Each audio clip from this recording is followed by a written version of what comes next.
blade and quill. Hello everyone, today I am going to show you how to draw a Chibi Ninja, how to color it and add simple highlights and shadows. Let's get started.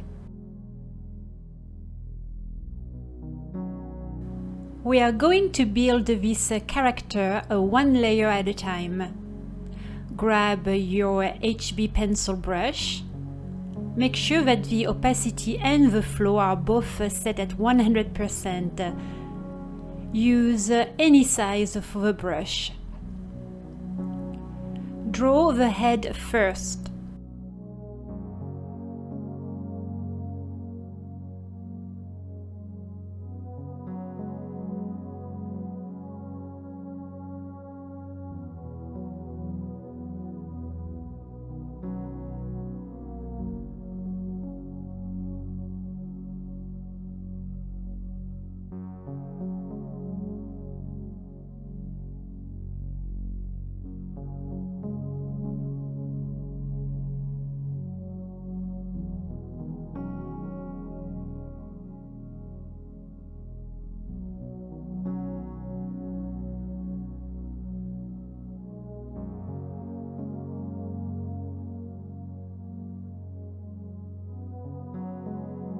Now let's stop for a moment and look at what we have accomplished so far. This is what I call mapping. I set a few references points, I establish the size of my character, and I start to create some sort of fighting pose. So that's not bad for beginning, but obviously it's very hideous, and you know what, it's okay, it's how everything starts, ugly and messy. So let's keep going. Decrease the opacity of this layer. Create a new layer above.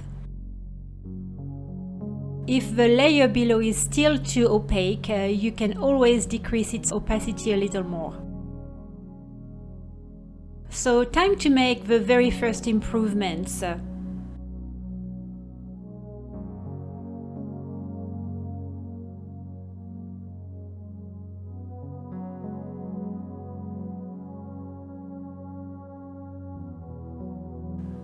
For now I am going to draw the shape of a katana, but I may replace it later with some nunchaku.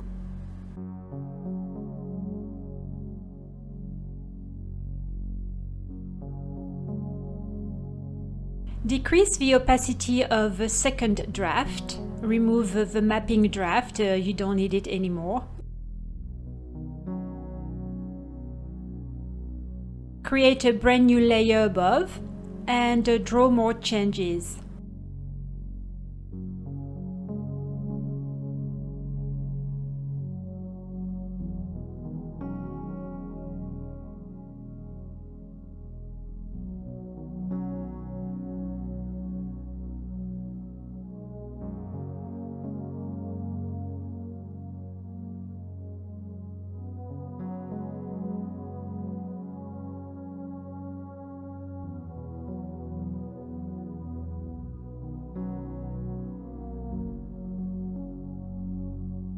You are going to repeat this process over and over until you have reached a point where you are satisfied.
Time to ink.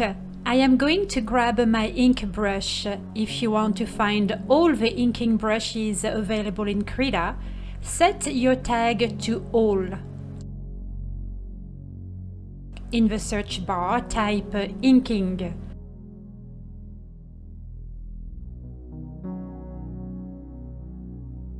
And here are all the inking brushes. Depending on what you have uploaded on your Krita, you may have less or more brushes than I do.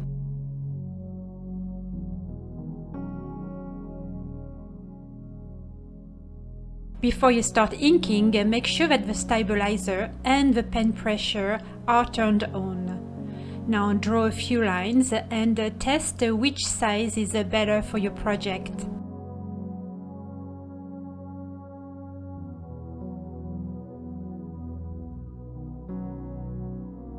If you want to calibrate your brush, go to the Edit Brush setting. If you click on this side of the panel, you will see that we have several calibrating options. We'll focus on the size. Now look at this preview panel. When I move points in the graph, the shape of the line in the preview channel changes.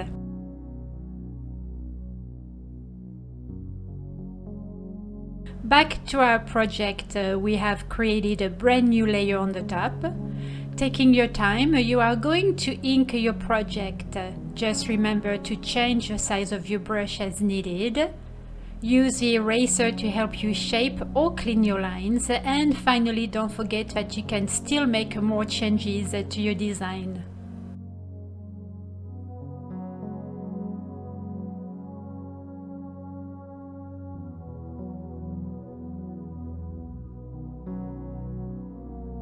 Time to color. I have removed all the sketch layers created earlier. As you can see here, I added a palette docker to the interface with all the colors I am about to use on the character. It's always a good idea to have things already picked and organized. If you want to use a custom palette like me, go to Settings, choose Dockers, move down the list and click on the palette right here. For those of you who don't know how to create and customize a color palette, I explained how to do so in one of my earlier tutorials. Use the timestamp in the description of the video to skip directly to that section of the lesson. Grab the freehand brush, activate the stabilizer. You can calibrate the tool to match your needs. For this project, I set the distance to 50 and the delays to 9 pixels. We are going to create a new layer below the line art. But before to go any further, let me color the background. Click on the background to make it active. Select a color from your palette. Use Shift plus Backspace to fill the layer with your selected color. Alright, now that this is out of the way, I am going to go back to the layer I created earlier and rename it Outfit. Time to choose a color. I'll grab some gray. Now at the very end of this video, I will change this shade to a darker and almost black color. Now if I started right away with a dark shade, it will be almost impossible for me to see what I'm doing, right? So it's very important to work with a light color first and then change it later. Grab the magic wand, make sure that the fuzziness is set to a low value. 10 is a good number. Set your grow shrink selection to 1. This way, when you select an area, the selection will touch your line art. I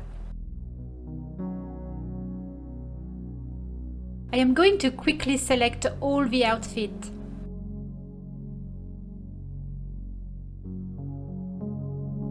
By the way, the reason why my magic wand can recognize the boundaries of my line art, even though I am not on the line art layer, is because here I set the action to all layers.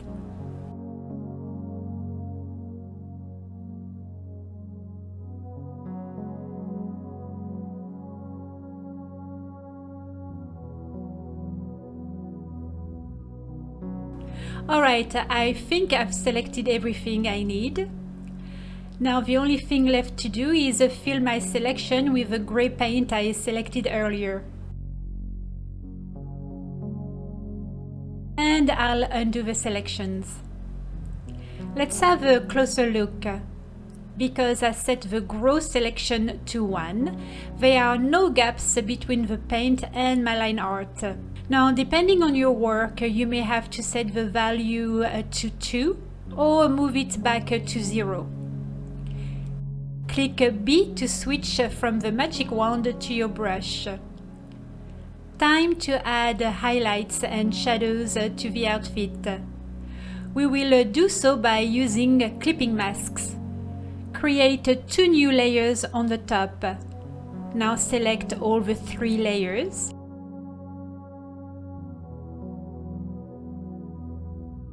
Create a group. Click on the first layer and lock the alphas. Do the same above. Rename the first layer S for shadows.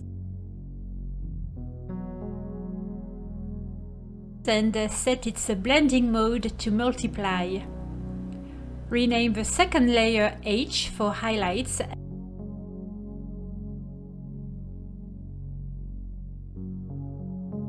and set its blending mode to screen. Let's work on the shadows first. Click on the layer to make it active. I am going to stick with my gray color. In the color wheel, I'll just slide the cursor up to get a darker shade of that color. Now the only thing left to do is paint my shadows. Take your time when adding your shadows. As you paint, you'll go back and forth between the eraser and the paintbrush.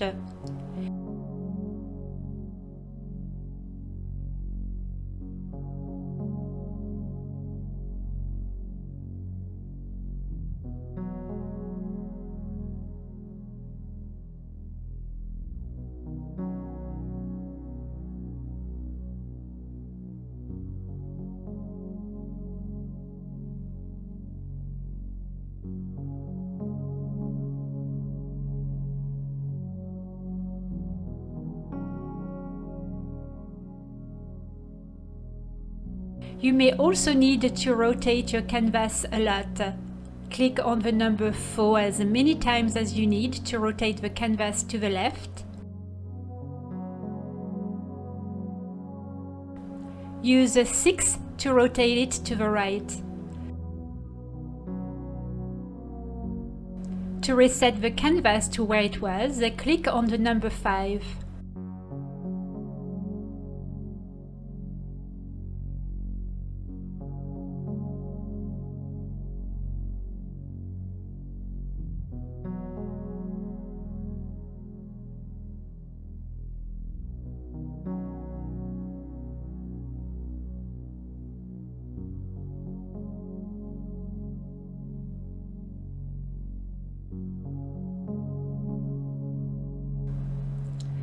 Time to add the highlights back in the color wheel this time. I am going to move the cursor down toward the lighter tint of that gray.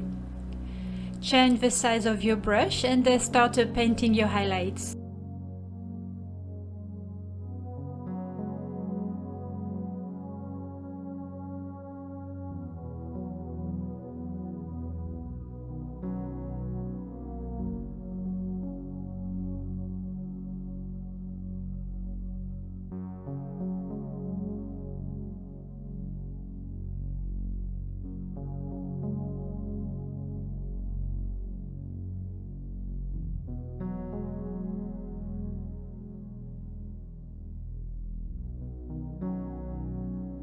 Now that you have all your shadows and highlights done, you can decrease the opacity of both layers.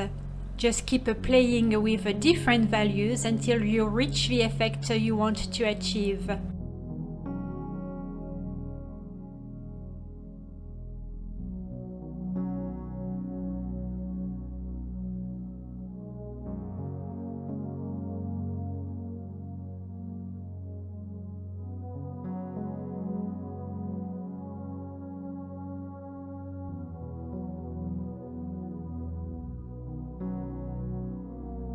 Before to move to the next step, I am going to rename my group. We are ready to paint the wooden sticks. Create a new layer and rename it Weapons. Let's choose a new color. Grab the magic wand and select all the areas you need to select.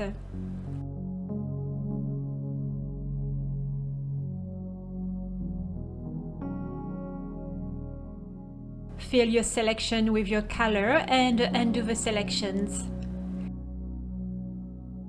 Click B to switch back to the freehand brush.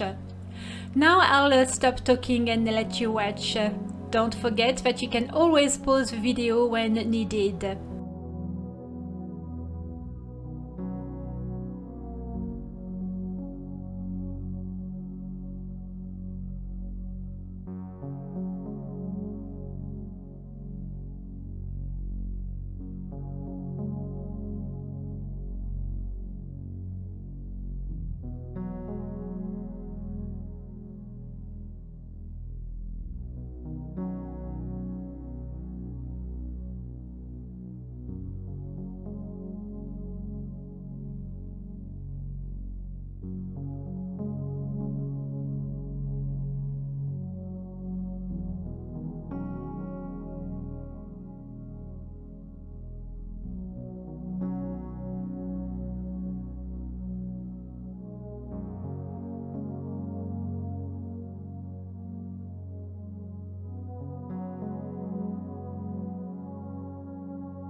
We are going to start changing our colors. Let's start with the eyes. Choose any layers and hit CTRL plus U. Here, play with different lightness, saturation and hue settings.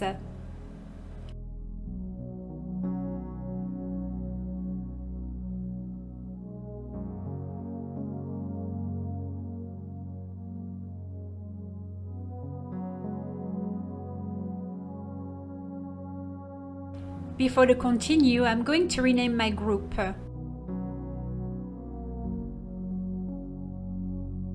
Alright, time to recolor the outfit. Click on your base color layer and hit CTRL U. Here, because I started with a gray color, the only thing I really need to do is make it darker. It is that simple. For your project, you may have to tweak the saturation and hue as well.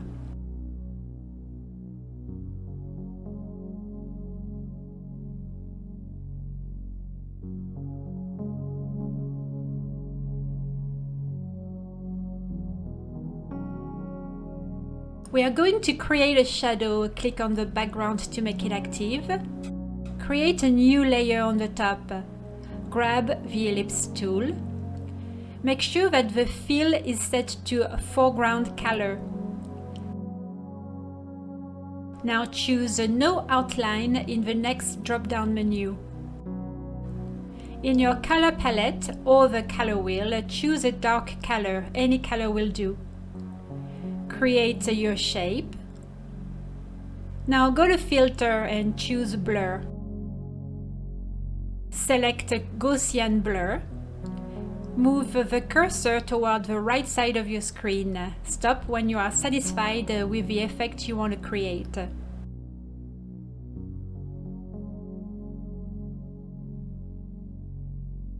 Now, a while ago I created a flower paint brush. I am going to get it. As usual, I set my tag to all when searching for a specific brush. In the search bar, I am going to type flower.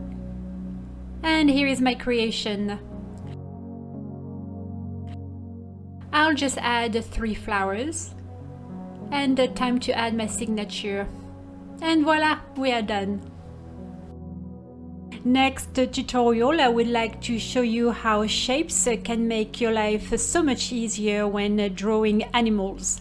So I'll see you next time. Until then, have a great time creating art. Au revoir et à bientôt.